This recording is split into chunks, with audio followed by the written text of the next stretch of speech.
কামৰূপ জিলাৰ উপায়ুক্তৰ কাৰ্যালয়ৰ সন্মুখত যিটো আমাৰ লেক আছিলে বা যিটো আমাৰ এটা ৱেটলেণ্ড আছিলে তাক মই আজিৰ পৰা কিছু বছৰ আগতে আমাৰ পৰ্যটন উন্নয়ন নিগমক দায়িত্ব দিছিলোঁ। আমি যাতে ইয়াক খুব সুন্দৰ কৰি নিৰ্মাণ কৰি পৰ্যটকৰ এটা আকৰ্ষণীয় স্থান হিচাপে নিৰ্মাণ কৰিব পাৰোঁ। আজি আমি দেখা পাইছোঁ যে এই গোটেই অঞ্চলটো বা গোটেই লেকটো ATDC আসাম টুৰিজিম ডেভেলপমেণ্ট কৰ্পৰেশ্যনে সুন্দৰ কৰি নিৰ্মাণ কৰি উলিয়াইছে। ইয়াত পৰ্যটকসকলে বহুখিনি সৌন্দৰ্য উপভোগ কৰিব পাৰে।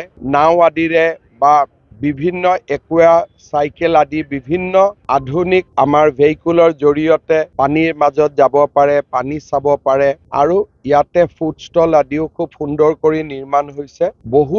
বহু পৰ্যটক এতিয়া আমিনগাঁৱলৈকে এই লেকটোৰ সৌন্দৰ্য উপভোগ কৰিবলৈ আহিব আৰম্ভ কৰিছে। যোৱা ৰবিবাৰে ইয়াতে 3000 পৰ্যটক আছিলে।